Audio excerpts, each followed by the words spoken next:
Sebagai alat bantu untuk melihat, lensa kontak memiliki bentuk dan fungsi yang praktis, bahkan terbilang estetik karena tersedia dalam berbagai varian warna, sehingga banyak peminatnya. Namun bagi Anda yang setiap hari menggunakan lensa kontak, bisa menjadi berbahaya jika lensa kontak yang Anda gunakan dalam keadaan tidak steril, bahkan tidak terawat.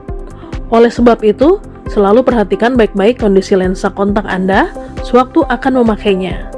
Apakah sudah betul-betul bersih dan tidak berjamur? Risiko berbahaya selanjutnya yang bisa disebabkan oleh lensa kontak adalah kebutaan. Wah, mengerikan sekali ya efek sampingnya.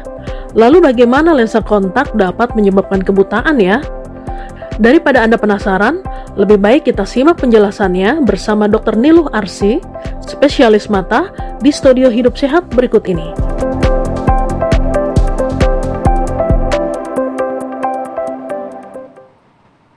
Halo, selamat pagi pemirsa Hidup Sehat. Senang sekali rasanya di pagi hari ini dapat kembali menemani Anda tentunya dengan serangkaian informasi mengenai kesehatan. Kali ini bersama saya Rehana Mezia. Pemirsa, siapa di antara Anda yang seringkali menggunakan lensa kontak sehari-hari?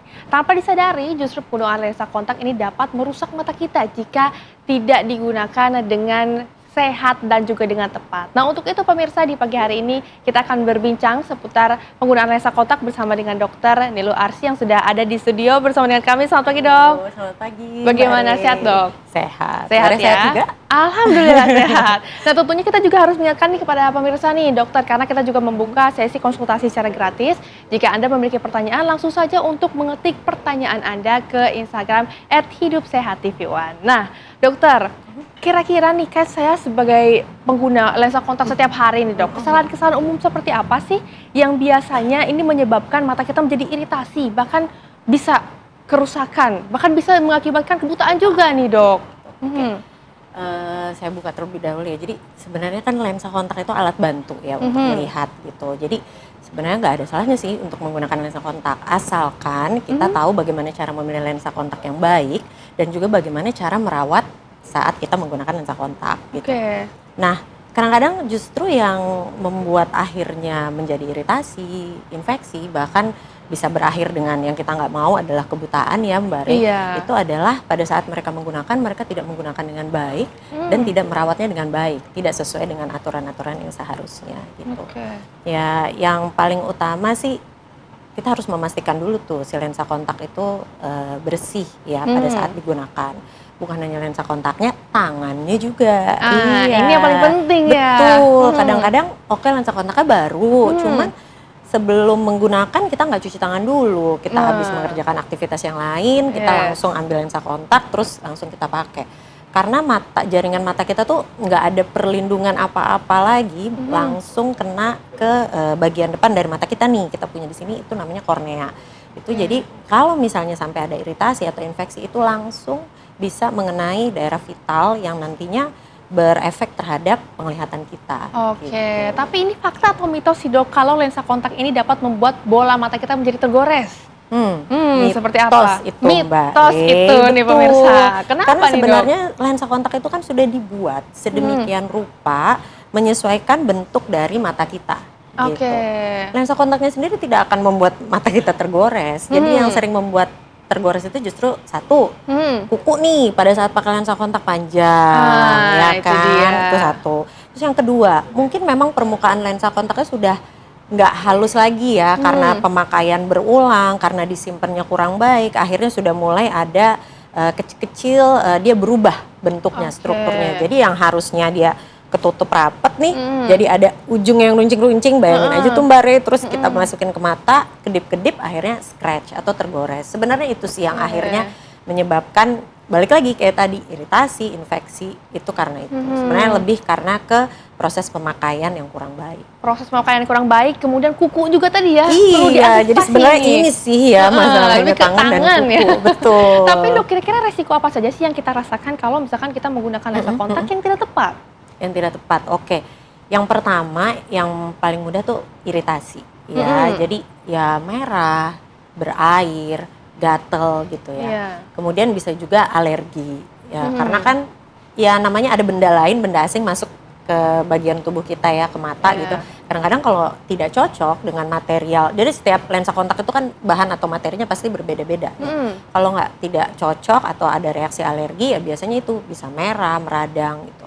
Kemudian juga si lensa kontak ini kalau yang jenisnya soft lens nih, yang lunak, yang sering, yang sebagian besar masyarakat kita gunakan itu umumnya memang akan menyebabkan mata kita tuh menjadi kering biasanya gitu. Karena dia akan menyerap air mata kita tuh supaya tetap si lensa kontaknya soft, supaya dia nggak jadi kaku ya. Mungkin Mbak Re kalau sering pakai lensa kontak, kalau ditaruh di luar tanpa disimpan di air kan kaku tuh ya lama-lama. Kok bisa sih di mata kita nggak seperti itu gitu ya? Itu karena dia menyerap air mata kita. Gitu. Nah, kita juga masih memiliki lagi mitos atau fakta lainnya ya dokter, tapi jangan dulu dijawab nih pemirsa, karena Hidup Sehat akan kembali usai jeda. Tetaplah bersama kami sesaat lagi. Pemirsa, konsep lensa kontak sebagai alternatif kacamata sebenarnya sudah dicetuskan oleh Leonardo da Vinci pada tahun 1508. Kemudian ide tersebut berkembang 400-an tahun kemudian. Lensa kontak seperti yang kita kenal saat ini baru dikembangkan pada tahun 1936 ketika seorang dokter mata asal New York bernama William Feinblum membuat lensa kontak pertama produksi Amerika yang memperkenalkan penggunaan bahan plastik. Kemudian pada tahun 1987, industri lensa kontak mengalami kemajuan pesat dengan tersedianya lensa lunak sekali pakai yang dirancang untuk meningkatkan kenyamanan pasien dan mengurangi komplikasi mata. Seiring kemajuan teknologi dalam beberapa tahun terakhir ini, beberapa perusahaan telah mengembangkan lensa lunak berbahan dasar silikon yang memiliki transmisi oksigen sebanyak 6 kali lebih banyak daripada lensa lainnya, sehingga membuat tampilan lensa kontak lebih menarik dari sebelumnya. Anda kembali bersama kami pemirsa di Hidup Sehat TV One, masih bersama juga dengan Dokter Niluh juga. Nah dokter, ini kita ada fakta atau mitos jika lensa kontak ini tidak boleh digunakan kalau kita ingin beraktivitas fisik. Gimana nih dok? Fakta. Ya, itu betul. Memang tidak semua aktivitas fisik itu bisa menggunakan lensa kontak. Terutama memang aktivitas yang berhubungan dengan air ya. Karena satu, jelas pasti lensa kontaknya akan terlepas ya. Karena yang menyebabkan lensa kontak itu bisa menempel di mata tuh karena ada daya hisap ya dari si mata dan dari lensa kontaknya. Kalau ada air ya otomatis dia hilang suction effect-nya gitu. Itu satu. Yang kedua, kita tidak tahu apakah ada luka kecil ataupun iritasi-iritasi ringan ya yang akhirnya diperberat dengan kita beraktivitas di air gitu. Apakah itu di kolam renang umum ya yang walaupun memang sudah ada kaporitnya misalnya, tapi tetap aja tidak menyingkirkan resiko infeksi, apalagi di pantai seperti itu gitu. Sama yang kedua sebenarnya yang mungkin belum banyak orang tahu juga tempat-tempat yang berdebu atau sangat banyak sekali angin ya. Karena ditakutkan tuh banyak debu kecil yang masuk, akhirnya refleks kucek mata malah jadi terlepas semua tuh sekaligus sama lensa kontak. Artinya yang di air-air sama yang banyak debu. Betul. Yang harus dihindari ya. Iya. Nah kira-kira dok, kalau di bagian mata mana sih yang biasanya muncul iritasi kalau kita menggunakan lensa kontak tapi tidak cocok gitu? Ini kebetulan saya bawa Phantomnya ya. Ini merupakan mata kita ya. Jadi lensa kontak itu berdirinya di sini. Jadi yang disebut dengan kornea mata. Jadi bagian paling depan dari mata kita. Jadi soft lens, sebenarnya lensa kontak itu ada beberapa jenis. Kalau soft lens itu ketutup semua nih Mbak Re. Ya, bagian bening-bening ini ya. Terus ada yang namanya hard lens. Hard lens itu dia lebih kecil lagi, ada lagi scleral lens yang lebih besar. Soft lens itu sebenarnya di tengah-tengah ya. Cuman karena bahannya itu ya seperti plastik ya, makanya disebut soft ya, walaupun tidak seperti plastik asli. Itu jadi ketutup semua. Akhirnya itu yang bikin mata jadi nggak dapat makan, nggak dapat air, nggak dapat oksigen. Jadi resiko untuk kering dan iritasinya lebih besar. Kalau hard lens itu lebih kecil diameternya. Otomatis kalau lebih kecil dia bisa bergerak-gerak ya. Nah, jadi lebih sehat. Mata kita tetap dapat oksigen dan nutrisi semuanya. Kalau terjadi iritasi, nomor satu, kalau dia ada iritasi itu merah di daerah sini, putih-putih matanya. Yang putih-putihnya berarti ya dok? Betul, yang di putih-putihnya. Kalau lebih parah lagi itu adalah putih di daerah sini. kornea. Di daerah yang hitam itu? Iya, di daerah hitam Oke. itu. Nah, kalau udah seperti itu udah agak sulit tuh Mbak Re gitu. Karena proses penyembuhannya itu biasanya pasti akan menyisakan bekas. Oke. Gitu. Dan bekasnya tidak hilang. Dia akan permanen ada di situ. Waduh, tapi kita juga ada fakta atau mitos lagi ya dok ya. Nih kalau misalnya lensa kontak ini apakah boleh disimpan di lemari pendingin? Gimana nih dok? Itu mitos Itu ya. mitos ya? Berarti nggak boleh? Suhu ruangan aja. Suhu ruangan aja? Suhu ruangan biasa Oke. saja. Tapi artinya untuk penyimpanan yang baik itu seperti apa nih dok? Oke, sebentar. Mungkin di suhu ruang akan lebih baik Jadi gitu artinya. sebenarnya lensa kontak itu kan dari jenisnya itu dibagi lagi berdasarkan tadi durasi berapa lama kita bisa menggunakan. Ada yang daily itu memang dibuang, ada yang memang mingguan, bulanan, tahunan seperti itu. Kalau mau disimpan itu harus disimpan di tempat penyimpanan khusus. Ada tempat penyimpanan khusus untuk lensa kontak. Itu beda lagi antara lensa kontak yang untuk soft lens ataupun yang untuk hard lens gitu ya. Kemudian ada cairannya lagi sendiri. Gitu. Kadang-kadang yang kita suka lupa, kita cuma ganti airnya aja tuh Mbak Re ya. Tapi sebenarnya kotaknya itu juga harus diganti airnya. Paling nggak seminggu sekali atau setiap hari jika terus digunakan. Atau kalau misalnya Mbak Re, saya nggak sempat pakai nih soft lensnya, paling nggak seminggu dia diganti airnya. Walaupun tidak digunakan, jangan didiemin terus. Karena sebenarnya si air penyimpanan itu adalah tempat kuman berkembang biak tuh justru di situ. Justru di sana ya dok? Iya, itu satu. Terus yang kedua kadang-kadang orang suka males pakai cairannya. Udah saya pakai air mateng aja dok, atau air apa gitu. Nggak boleh gitu. Karena itu khusus ya, bahwa cairan perendamnya itu juga ada antibakterinya sedikit ya. Sama dia untuk menjaga si lensa kontaknya itu supaya tidak berubah strukturnya. Jadi kalau pakai air itu juga malah memicu infeksi nanti. Malah memicu infeksi justru Betul. ya. Dan kotaknya pun harus diganti juga Mbak Re. Sebulan sekali. Tapi ada nggak sih dok gejala-gejala khusus yang dirasakan oleh mata kita kalau kita menggunakan lensa kontak tapi tidak cocok gitu? Akibatnya akan seperti apa dok? Nah itu berarti pasiennya merasakan apa ya? Kalau tadi kan kita dari luar kelihatan kayak gimana. Iya. Oke. Pasien biasanya tuh yang paling sering merasakan merah. Kok jadi merah gitu ya? Atau lo kok jadi burem gitu ya? Iya, itu kan sering nggak terjadi. Iya, merah, burem, gatel gitu. Atau pakai baru semenit 2 menit aja, aduh kayaknya nggak kuat nih, mau saya lepas aja gitu. Nah itu mungkin ada tanda-tanda bahwa sebenarnya nggak pas nih lensa kontaknya.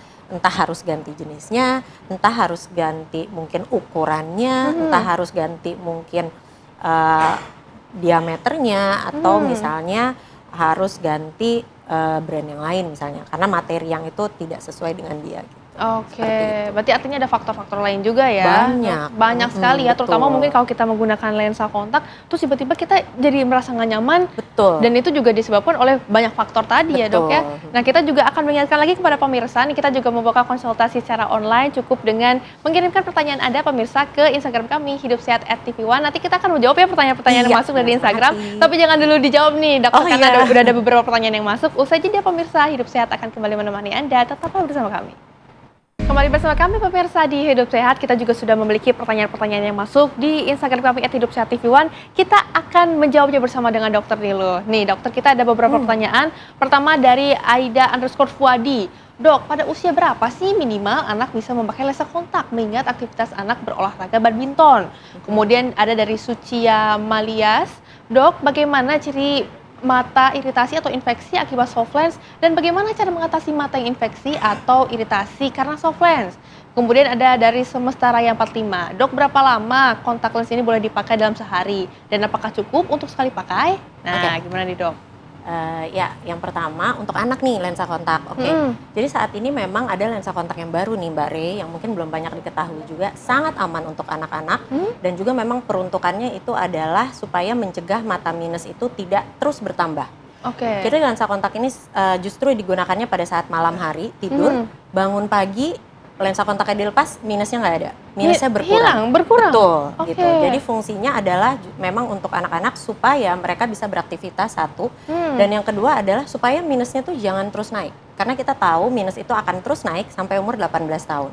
Jadi sebenarnya lensa ini adalah untuk terapi, tapi juga untuk lifestyle. Bukan hanya anak-anak, mau remaja, mau dewasa. Kalau misalnya ingin nggak mau pakai lensa kontak, nggak mau pakai kacamata, bisa pakai si lensa ini. Namanya lensa kontak ortokratologi. Gitu. seperti itu. Tapi dok, ini ada fakta ataupun mitos lainnya. Kalau penggunaan lensa kontak yang terbalik ini tidak akan mempengaruhi fungsinya. Mitos. Mitos. Iya, karena sebenarnya lensa kontak walaupun yang lunak dibalik-balik kayaknya sama ya, tapi sebenarnya tidak. Jadi itu sangat berbeda struktur antara bagian depan dan bagian belakang dari lensa. Kalau digunakan terbalik, ya tidak akan ada manfaatnya. Yang ada pasti ada gejala-gejala. Satu, jadi nggak nyaman, merah, perih. Nah itu salah satu tanda bahwa itu terbalik. Gitu. Mungkin kalau kebalik juga bentuknya akan berbeda ya dok ya. Betul. Sepengalaman saya sih kalau kebalik bentuknya tuh jadi kayak payung. Iya, kalau ini kayak mangkok gitu. Dan nggak bisa dipakai begitu masuk ke mata, mau keluar jadinya karena tidak, posisinya nggak pas. Oke, tapi kira-kira lensa kontak seperti apa sih yang cocok gitu untuk kita sehari-hari agar bisa nyaman dan juga aman nih dok? Oke, ini saya jawabnya harus secara general ya, karena setiap orang pasti membutuhkan lensa kontak dengan tujuan yang berbeda-beda. Kalau memang hanya untuk lifestyle sehari-hari, mungkin bisa menggunakan lensa kontak yang lunak, soft lens. Tapi perlu diperhatikan kondisi mata sebelum menggunakan soft lens gitu. Terus kemudian sebaiknya memang soft lens itu sebisa mungkin yang daily. Jadi yang setiap hari dibuang ya, jadi nggak disimpan supaya mencegah resiko infeksi. Kalau bisa juga yang bening, yang tanpa pewarna gitu, supaya tidak menambah matanya jadi semakin kering, karena zat warna itu kan bahan kimia, kadang-kadang itu tambah bikin matanya kering. Terus ada juga yang memang untuk anak-anak tadi, nah itu mungkin bisa menggunakan lensa kontak ortokeratologi, atau ada yang minusnya gede banget 10, 15 nggak mungkin juga tuh, atau silindernya besar sekali. Nah itu ada lagi sih hard lens yang tadi saya sebutkan yang agak lebih kaku. Nah itu kembali ke tujuan penggunaan dari masing-masing pasien. Oke, nah ini mungkin kita ingin meminta tips dan trik gimana nih untuk agar kita bisa terhindar dari resiko penggunaan lensa kontak. Betul. Oke. Jadi yang pertama kita harus kenal dulu kondisi mata kita seperti apa gitu. Kemudian yang kedua, maksudnya kalau misalnya matanya itu gampang merah, gampang alergi, apalagi sudah pernah dikatakan matanya kering, itu mungkin sebaiknya berkonsultasi dulu ke dokter mata sebelum menggunakan lensa kontak. Jadi nanti bisa dibantu lensa kontak mana sih yang sesuai gitu. Yang kedua, jangan lupa menjaga higienitas mata. Baik matanya, tangannya, dan juga lensa kontaknya. Merawat lensa kontak itu bukan hanya pada saat menyimpan, tapi sebelum menggunakan kita harus cuci tangan juga, lensanya harus dibersihkan juga, pada saat penyimpanan juga airnya harus diganti, tempatnya juga diganti. Kemudian selalu perhatikan apakah pada saat menggunakan lensa kontak, satu, ada mata yang merah, itu berarti udah harus dilepas tuh. Yang pertama lepas dulu, baru yang kedua apakah jadi buram.